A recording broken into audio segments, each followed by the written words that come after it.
Assalamualaikum warahmatullahi wabarakatuh. Halo teman-teman semua, kembali lagi di YouTube channel aku.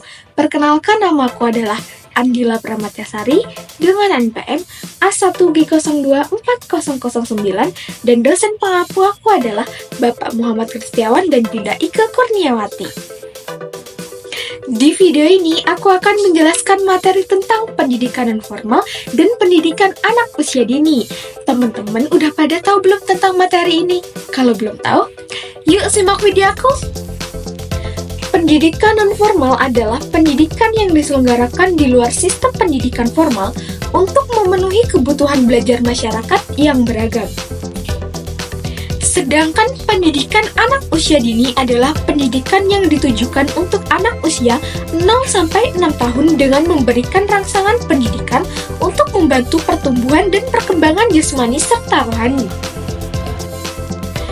Ciri-ciri pendidikan non-formal: 1. Fleksibilitas tempat dalam waktu. 2. Kurikulum yang disesuaikan dengan kebutuhan peserta didik. 3.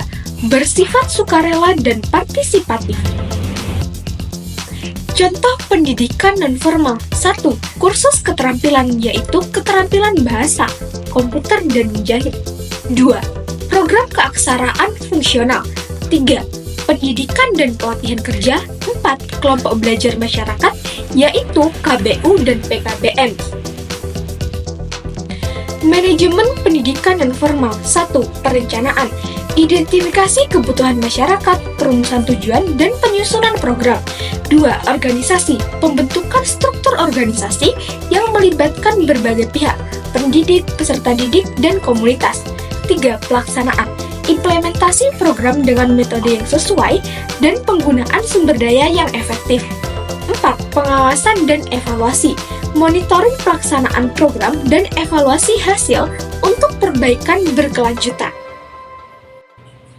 Tantangan dalam pendidikan non-formal: 1. Kurangnya dukungan finansial, terbatasnya dana untuk menyelenggarakan program yang berkualitas. 2. Sumber daya manusia, kekurangan tenaga pendidik yang kompeten dan terlatih. 3. Ketersediaan fasilitas, terbatasnya sarana dan prasarana yang memadai. 4. Penerimaan masyarakat, rendahnya kesadaran dan partisipasi masyarakat dalam program pendidikan non-formal. Solusi untuk tantangan dalam pendidikan non-formal: 1. Kerjasama dengan pihak lain, menggandeng pemerintah, LSM, dan sektor swasta untuk mendapatkan dukungan finansial dan material. 2.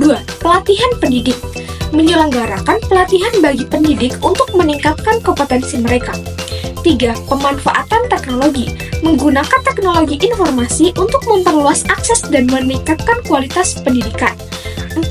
Sosialisasi dan promosi, mengedukasi masyarakat tentang pentingnya pendidikan non-formal melalui berbagai media. Ciri-ciri PAUD. Desain kurikulum. Sekolah dan guru mendesain kurikulum berdasarkan kebutuhan siswa dan konteks lokal. Pengembangan materi ajar. Guru mengembangkan materi ajar yang relevan dan kontekstual. Metode pembelajaran, menerapkan metode pembelajaran yang inovatif dan variatif. Penilaian dan evaluasi, menggunakan berbagai bentuk penilaian untuk mengukur kemajuan belajar siswa. Ciri-ciri PAUD yang selanjutnya adalah: yang pertama, bermain sebagai dasar pembelajaran. Yang kedua, lingkungan belajar yang aman dan mendukung. Yang ketiga, keterlibatan orang tua dalam proses pendidikan. Manajemen PAUD. 1. Perencanaan, menyusun kurikulum yang sesuai dengan tahap perkembangan anak dan kebutuhan lokal. 2. Organisasi, pembentukan tim pendidik yang kompeten dan penyediaan fasilitas yang mendukung. 3. Pelaksanaan, mengimplementasikan kegiatan belajar yang menyenangkan dan bermakna bagi anak. 4. Pengawasan dan evaluasi, monitoring perkembangan anak dan evaluasi program untuk meningkatkan kualitas PAUD. Tantangan dalam PAUD. 1. Kualitas tenaga pendidik, kurangnya pendidik yang memiliki kualifikasi dan pelatihan khusus dalam PAUD. 2. Fasilitas dan sumber belajar, keterbatasan sarana dan bahan belajar yang sesuai untuk anak usia dini. 3. Dukungan orang tua, kurangnya keterlibatan dan pemahaman orang tua tentang pentingnya pendidikan anak usia dini. 4. Standar dan kebijakan, variasi dalam penerapan. Solusi untuk tantangan dalam pendidikan non-formal. 1. Kerjasama dengan pihak lain, menggandeng pemerintah, LSM, dan sektor swasta untuk mendapatkan dukungan finansial dan material. 2. Pelatihan pendidik, menyelenggarakan pelatihan bagi pendidik untuk meningkatkan kompetensi mereka. 3. Pemanfaatan teknologi, menggunakan teknologi informasi untuk memperluas akses dan meningkatkan kualitas pendidikan.